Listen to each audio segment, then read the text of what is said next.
Hi from Los Angeles. My name is John Kyo and welcome to the 2020 version of the Future of Food 10 by 10 CEO series of interviews. And today I'm delighted to have with me in interview number 3, Horia Bradau. Horia is the Toronto-based CEO of NutriSCOPE. Welcome, Horia. Hello, John. Thank you for inviting me. Oh, you're very welcome. Horia, the 10 minutes goes very, very quickly. So in 30 seconds or less, what is the elevator pitch for NutriSCOPE?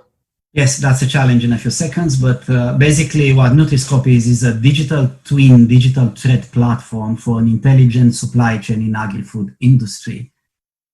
When you do things right, we believe that transparency, trust, traceability, and all other holy grail features that are desired in the food industry are coming as a byproduct, and that's what we have. Fantastic. And as you look at the food industry, Horia, what do you see as the key challenges that they're dealing with right now? Well, the biggest challenge in my eyes is that the industry needs a paradigm shift, like altogether paradigm shift, needs to change from a silo mentality to an ecosystem mentality. That's challenge number one. Now, once they make the shift, they will realize, we all know that it's the ecosystem is as dynamic and as diverse and heterogeneous as it gets in many dimensions. A geographic, jurisdiction, a cultural, size-wise, footprint, IT budgets, and so on and so on and so on. So it's very hard to find a one-size-fits-all formula. It's a dynamic environment where trade agreements are changing. What you bought last year from Britain, you can no longer buy under the same trade agreements, right? So it's a jurisdiction change. Just think of the pandemic now, where whole countries and regions are shut down. So it interrupts supply chains. A lot of challenges, but it all boils down to one thing.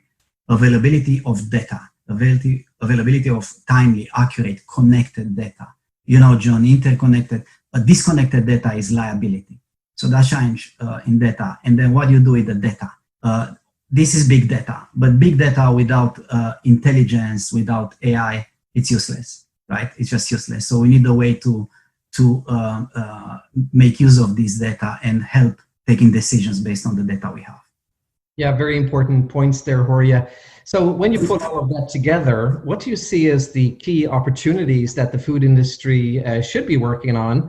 And how are you helping the food industry to address some of those challenges that you just mentioned? Well, we are looking at a clean sheet of paper, okay? I mean, when you see how far behind this industry is compared with other industry, I literally consider that we have a clean sheet of paper in front, and that creates a lot of opportunity.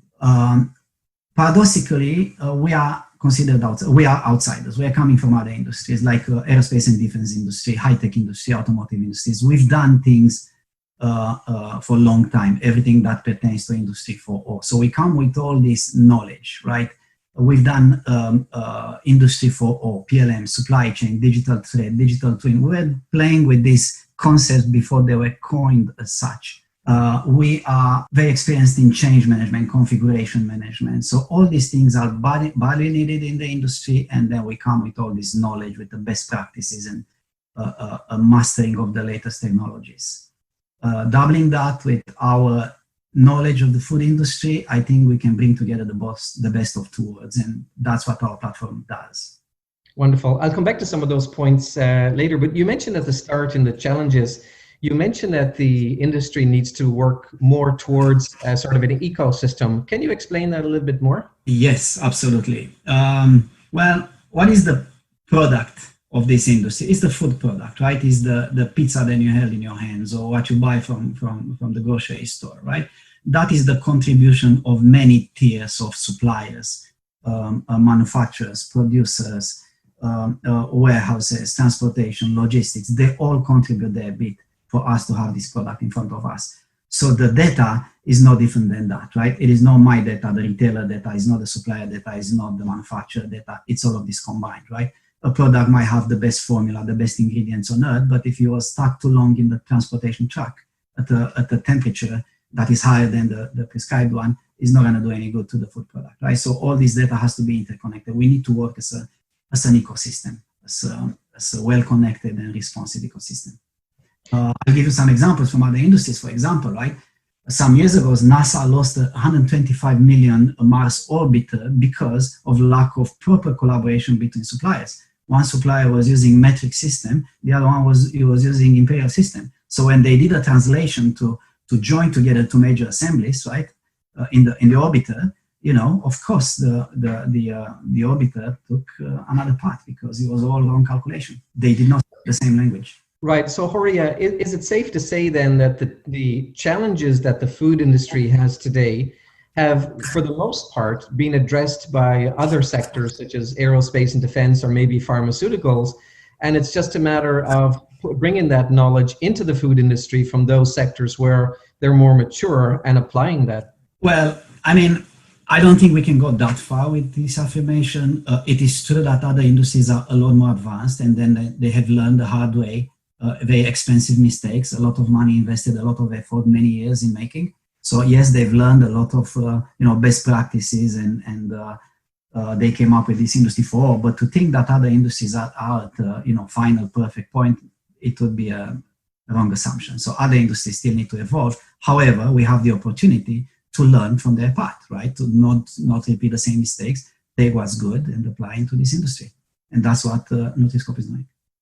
So would you say then that the food industry, broadly speaking, lacks a solid digitization strategy to be able to build that ecosystem? Yes, I would say yes. Now, when you say strategy across food industry system, it's not an easy to grasp concept because there is no such thing as a major arbiter, right? We're trying things, we have hard time to standardize things to GS1. GS1 standards have been around for a long time, yet there is a lot of resistance in the food industry to adopt these standards, right? So, however, yes, there's industry associations like retailers associations, consumers associations, manufacturers, right? They need to come together, maybe government agencies in some instances, GS1 standards, and to start orchestrating a little bit what's going on here. So yes, there's badly needed digitalization overall. So 2 more questions. We have less than 2 minutes to go.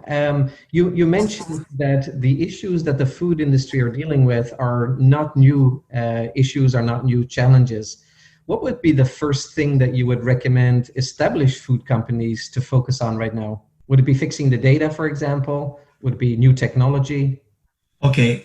So no new technology, would be fixing the data. But what would you fix? What is data? You got to define data. So it has to go to a stage of standardization and normalization of data, right? Because when you say, if I say now traceability, it means many things for many people, right? Or transparency or product spec, right? Ask 2 different companies, what is the spec? You'll get as many answers as companies, right? So let's normalize the data. Let's standardize the concepts. What are we talking about here, right? So first define the what. Now we need to cleanse the what, because data is residing everywhere, from emails to paper to spreadsheets to local databases to more sophisticated ERP systems or execution systems, things like that, right? And it needs a lot of cleansing. I can tell you from experience, it's a cleansing and normalization is badly needed. So we fix the what, which is the data. Then we need to look at the how. Okay, the how is the process. How are we collaborating, right? How are we putting things together and stuff like that.